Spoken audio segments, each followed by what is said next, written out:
of Agriculture. So some of this will be review for those that may have been around a while, but for kind of the newer folks, this will hopefully provide kind of an overview of what watershed implementation plans are and why we have them. So kind of the 5 W's and then H of WIPs, kind of the who, what, where, when, why, and how. So the where is the Chesapeake Bay watershed, and then the who involved in these plans are the jurisdictions in that watershed. So that would be Delaware, Maryland, New York, Pennsylvania, Virginia, West Virginia, and DC.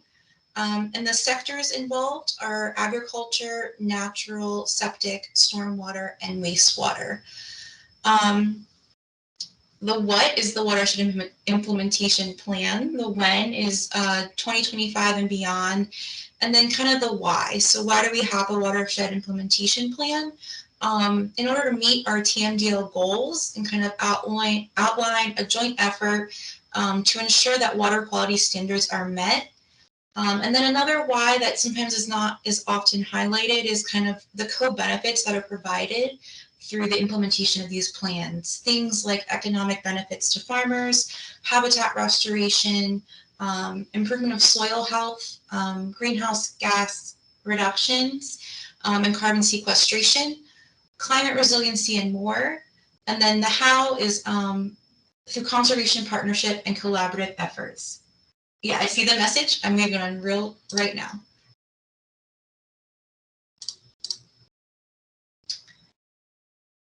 So what is a watershed implementation plan?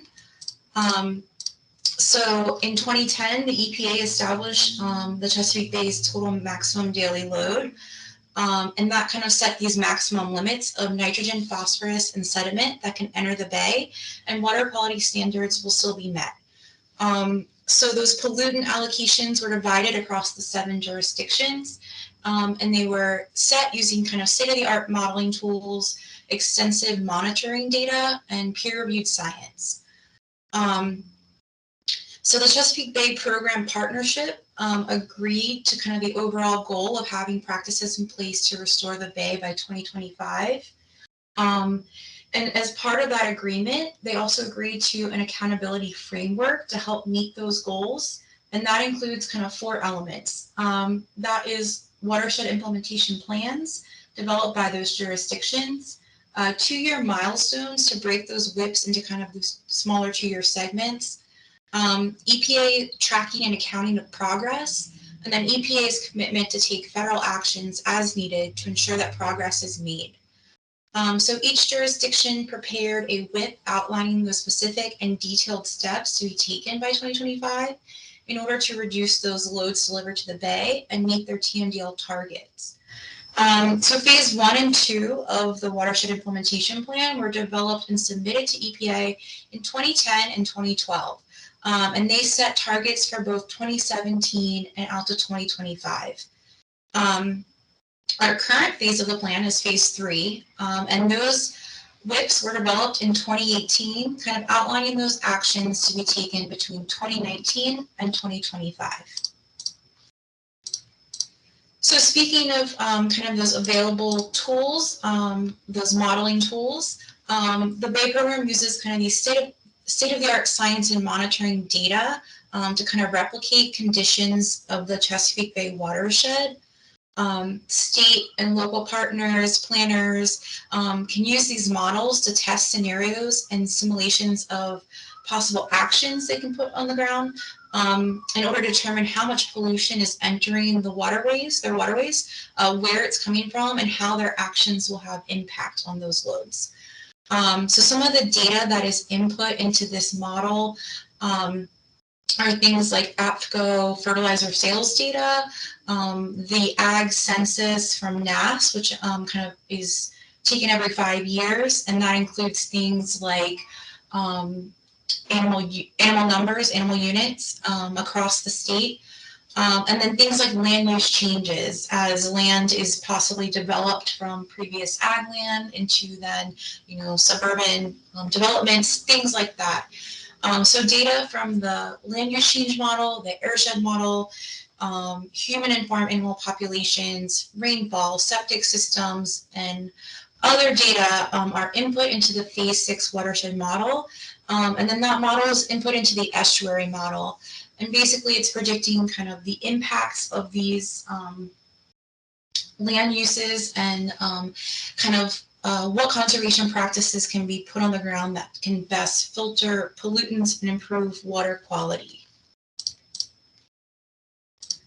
So a review of kind of, like I said, we're in the current phase 3 of our WIT plans, and kind of how that process for, how that plan was developed, what that process looked like. So something that was really important is making sure that these plans are realistic and achievable. Making sure that kind of these goals are, true to what can possibly be put on the landscape. So it kind of began with local engagement. There were a series of regional WIT meetings with various partners from other sectors, and kind of that was the beginning of this process. So us in agriculture then held an ag leadership roundtable, and that was where we had partners from our federal partners, NRCS, FSA, farmers, our partners at DNR, kind of, a whole host of anyone who was really a stakeholder in meeting these goals come and weigh in. So we got a lot of positive feedback, and also kind of highlighted challenges that we may be facing as we went into this next phase of development. And we took that with us as we went to our local agricultural WIT meetings. And so these were county-led meetings, usually hosted by the Soil Conservation District, but they opened it up to, again, our partners in conservation, our partners at NRCS, FSA, local farmers, kind of anyone who was available to kind of give their input to this process. So when we had those local meetings, we really didn't want to start from scratch. We had kind of our phase 2 plan in place. So what we did is we looked at where we were in phase 2 of the plan and kind of what gaps there were, where had we made progress. So in some areas, we had met our goal for a certain implementation level of a conservation practice. So we took that WIT 2 plan and we kind of reworked them and came up with our phase 3 2025 goals. And then we ran that through the CAST model to make sure that we were on target with what those load reductions should be, kind of meeting that targeted load delivered to the bay that we were that we had set in place from the phase 2 development. So some of the feedback we heard in terms of barriers and challenges were kind of improving collection of information regarding implementation of existing conservation practices. If you were on the call last week, we spoke about resource improvements and kind of making sure that we were capturing practices that were in place, providing a water quality benefit, but maybe we weren't capturing in our data. Kind of better enforcement of existing regulations, reducing barriers of conservation adoption between tenants and landowners, streamlining and aligning current financial incentive programs. So we, aligning our MAX program to say, are we kind of, if what we have in place is really helping us to meet our WIT goals. And then recognizing the importance of building stronger partnerships with agribusiness, NGOs. And then another concern that was brought to the table was ensuring that the most productive land remains in agricultural production. And the biggest thing we heard was ensuring that adequate and properly trained technical resources were available to assist the ag community. So we'll talk more about kind of how we address some of these later in the slides, but that was a big one, kind of getting our planners and techs hired and trained, and just making sure that districts had the available resources to address the needs when they come in the door. So what did our plan get us? So This table is kind of highlighting our WIP goals for our annual conservation practices, and this is at the statewide scale. So the kind of middle column is where we were when we were developing the phase of this plan. So that 2017 progress with verification. And so that was kind of looking at where we were in 2017 and making some assumptions about practices that were on the ground but had fallen off the ledger due to age, and they were kind of beyond that credit duration, but will be brought back onto the ledger through the verification process. Something else to take away from this portion of our goals is that many of these are kind of captured through either things like the nutrient management annual implementation report. They are captured through kind of our MAX program. So cover crops is, a large goal for us, a very heavy hitter in terms of load reductions. So I believe that Maryland, last time I saw the stat, we're #1 state in the nation in terms of percent of available cropland planted to cover crops. So this is a practice that was widely implemented in a large part of our WIT plan. Also kind of captured through our MAX programs would be those manure transport. And then other things are also captured through the annual implementation report, such as tillage practices and some of the other items. Soil and conservation water quality plans would be captured through our conservation tracker database. So moving on to kind of our structural conservation practices. So these are kind of those things that fall within those conservation plans to address resource concerns on the farm. And this is really the area of our WIT plan where conservation districts and partners kind of have the most impact in terms of meeting those implementation level goals. So again, this is statewide goals. So obviously when we met kind of locally, things varied across the region. Some of my previous presenters, Susan and Brad, they really highlighted not only the diversity of practices available to address resource concerns, but also the diversity of ag across the state. So obviously, on the Eastern Shore, there's a little more focus on poultry, whereas Western Shore, we were looking at kind of those dairy populations and kind of the diversity of practices put on the ground to address some of those concerns. So some of the highlights of our WIT plan, those additional 100,000 acres captured under a soil conservation and water quality plan, bringing us to 1 million total acres captured under a plan. That's obviously kind of the umbrella practice through which other things come. So having those conservation plans in place, is kind of that first step, and also getting other kind of more dialed in practices on the ground from some of our other categories, things like, forest buffers and, whatever it may be that address resource concerns specific to that farm. Another highlight is 20,000 additional tons of manure transported annually. And then maintaining our cover crop enrollment. Like I said, that is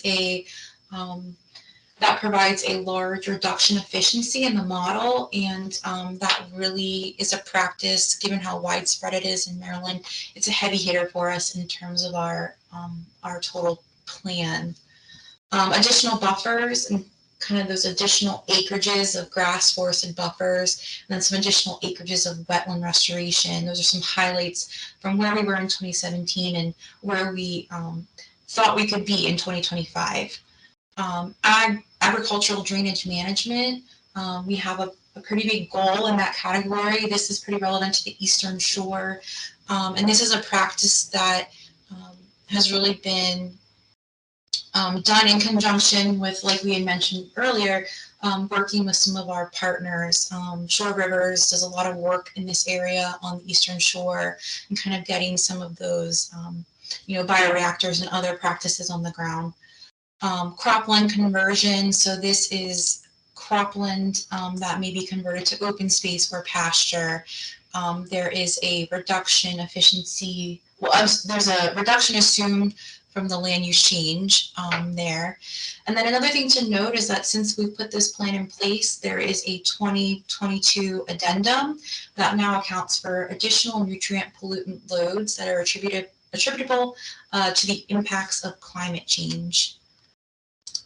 So looking at the plan from a perspective of load reductions, so that left bar is kind of where we were in 2017, and that middle bar is kind of what our 2025 target was during our phase 2 WIP plan. And then so the real takeaway here is that the plan we put in place, where we thought we could feasibly get to by 2025, brings us in about 500,000 pounds of less of nitrogen than a kind of that target. And then phosphorus also came in kind of below target in those loads. So what that really is providing is kind of a margin of safety with the expectation that, in a case where some strategies might not be fully executed by 2025, but also it kind of left us this buffer for, advancing a plan for reductions that can be applied toward those climate change goals, which we did kind of add an addendum for. I apologize, I hadn't advanced the slide. So this is the chart I was talking about, and kind of just showing that middle target, and then the rightmost bar is where our phase 3 WIP plans kind of will get us to if those implementation levels are met for those practices.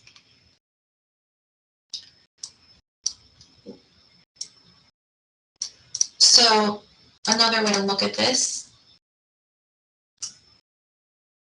oh, I apologize, this looks a little wonky. Well, I will fix this for when the slides are sent out.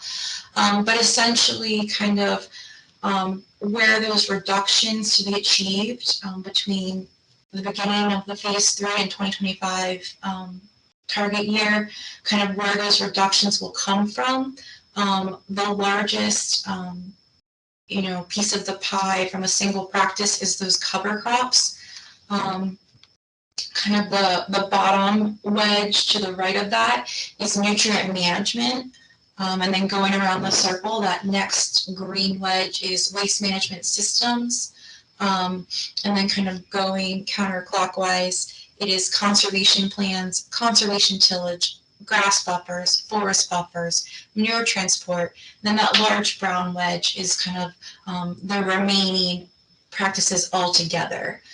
So it's just really showing kind of from a reduction efficiency standpoint, which practices really move that needle as part of our WIP plan.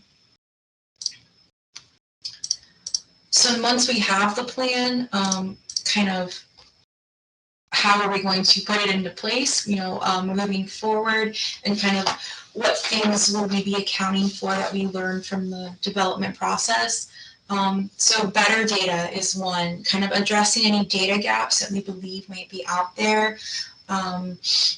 We utilize, or we kind of answer to ag census data in terms of some of those land use changes and population changes. Looking at fertilizer sales data, is it, capturing what we think we're seeing on the landscape? And then the big one is really those industry data, things like, we heard during development that dairy precision feed management was, highly utilized. It's kind of one of those things I said, if you're not utilizing it, you might not be, still in operation. So things like that their practices we, here are being utilized, and we kind of think they're being used by farmers or put on the landscape by farmers, but maybe just making sure that our data is currently capturing that. A big component of that, like I mentioned before, are resource improvements. So these are things, like nutrient setbacks and kind of exclusion fencing that may be in place, but wasn't done through a cost share program. So are we accounting for it as well as we could be? And then the third component, we spoke about this last week, but kind of in terms of closing that gap, it's really the component of, it's really composed of two parts.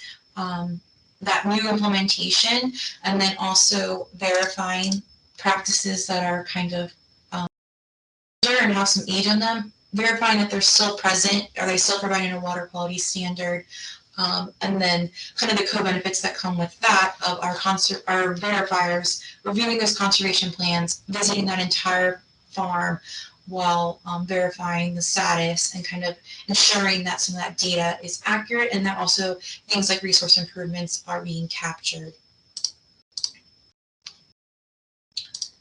And this just speaks to the history of verification and that process and why we need it. We covered it a little last week, but we'll go over it again for those that may not have been here. So since 2017, the Chesapeake Bay program requires that all states and sectors provide enhanced verification of BMPs in order to receive WIP credit in the model. 100% of BMPs will be verified and looked at to receive that initial credit. And then moving forward, 10% of BMPs will have to be re-verified annually to kind of receive that continued credit in the model to kind of maintain their credit duration.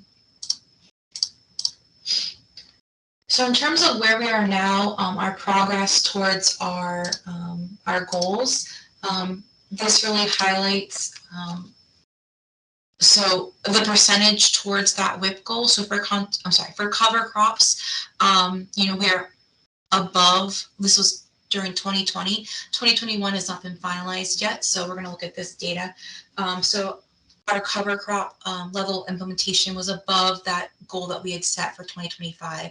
Obviously, that's an annual practice, so that level of implementation will need to be maintained. And there's a seasonality and kind of annual factors that come into play with the acreage put on the ground.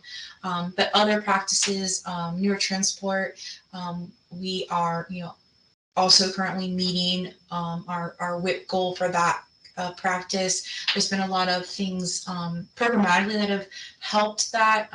There's been some streamlining, some fast track applications in place, and kind of just some new brokers participating in the program that are utilizing it to transport that manure outside of the watershed. And then just kind of down the line, where we are in terms of some of these practices, some things like ag drainage management. There's kind of a data gap, I guess I'll say, that we're closing, meaning we didn't always track and report some of these practices. So some things that are kind of new to us, we're kind of making sure that between now and then we're going to start capturing more of those practices. So it doesn't necessarily mean that that practice isn't on the ground. It just means that some of these are kind of new to our model tracking and reporting. And then the next slide kind of shows where we started and kind of where we've come to. So the orange bar is where we were as of 2017 progress, and then that green bar is kind of where we've how we've grown since then in terms of implementation levels. For the most of these, we have increased in our implementation levels, but it is important to note for things like maybe horse pasture management or other practices that it doesn't necessarily reflect that new practices aren't being planned and put on the ground. It also is kind of that component that practices are also kind of falling out of their credit duration due to age every year. So it's kind of, again, speaking to that two-part situation of new implementation as well as re-verifying the old. So just to kind of put that in perspective, it doesn't necessarily mean we're not planning and putting these practices on the ground. This is just kind of what we're credited with.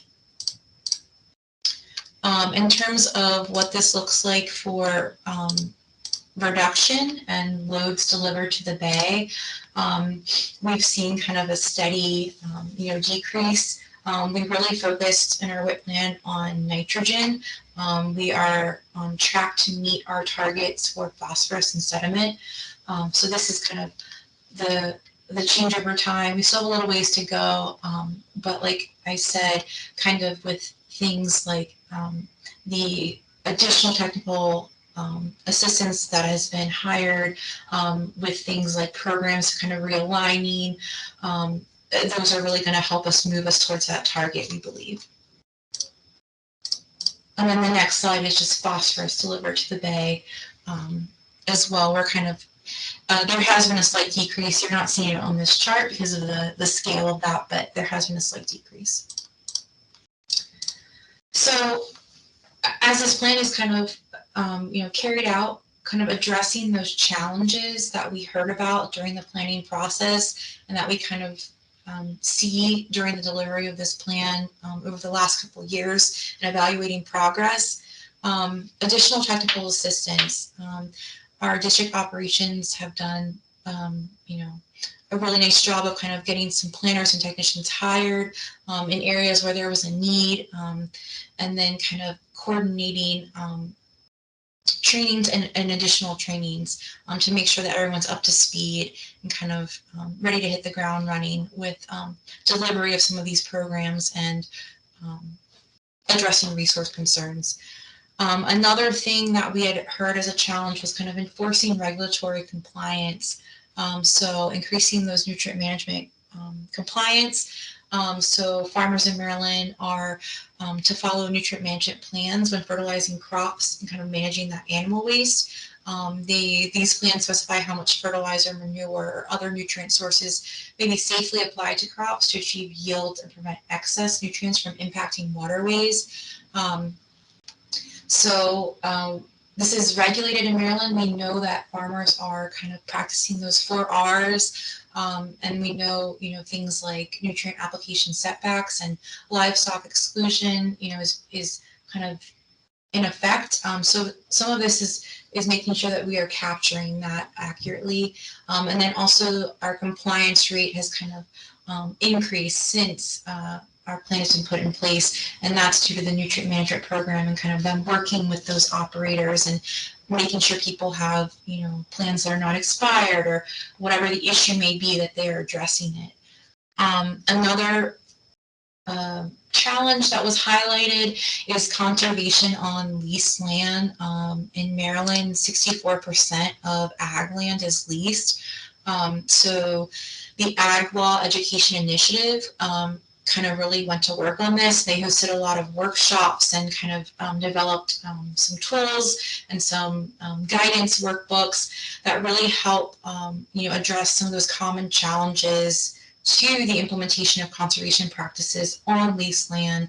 Things just making sure that there's sufficient communication between landowners and farmers, making sure that they're aware of those funding opportunities, and knowing how to navigate leasing language to make sure that they're aware, and then it's really to the benefit of both of them that these conservation practices are put on the ground.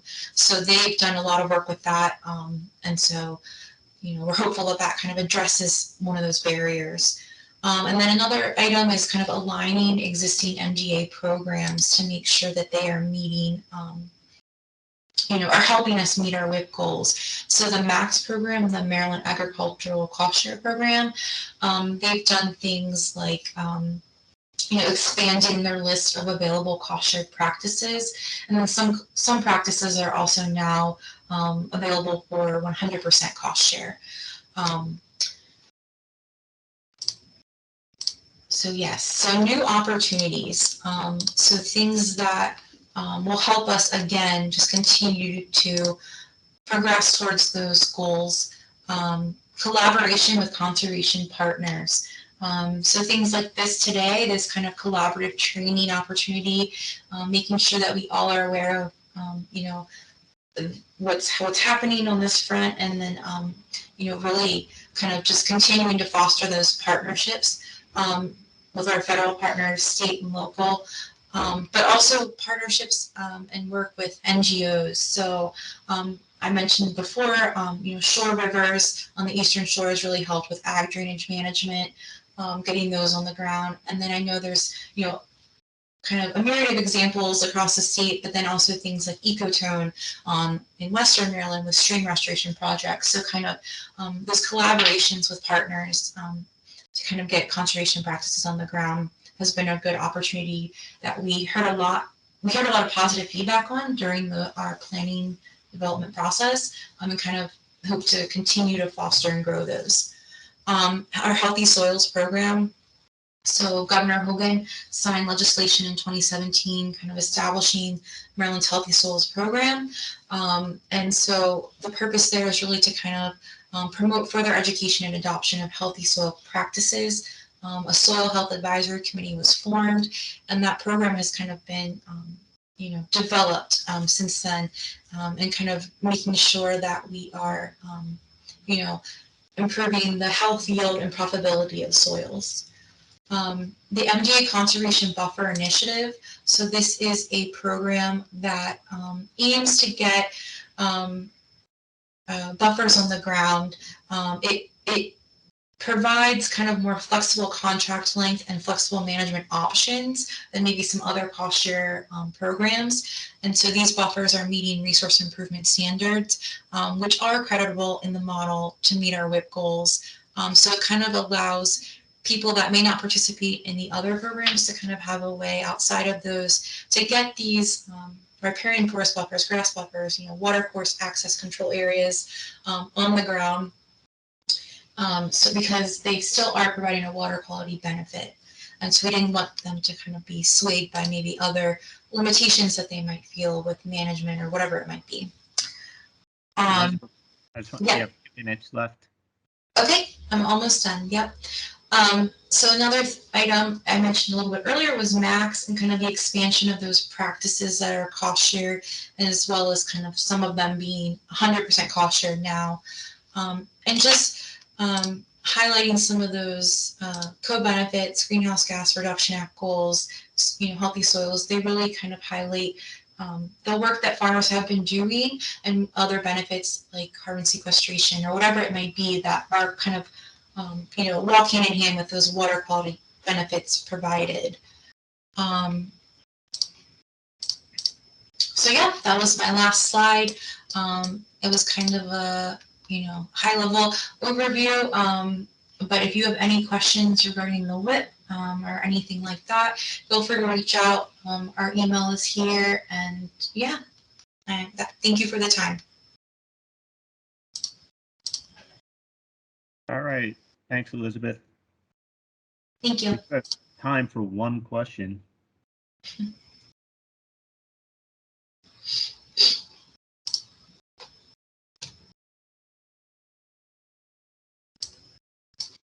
Okay, then. Well, thanks, everybody, all the presenters and attendees, and one more day of the Maryland orientation next Tuesday. Have a good rest of the afternoon.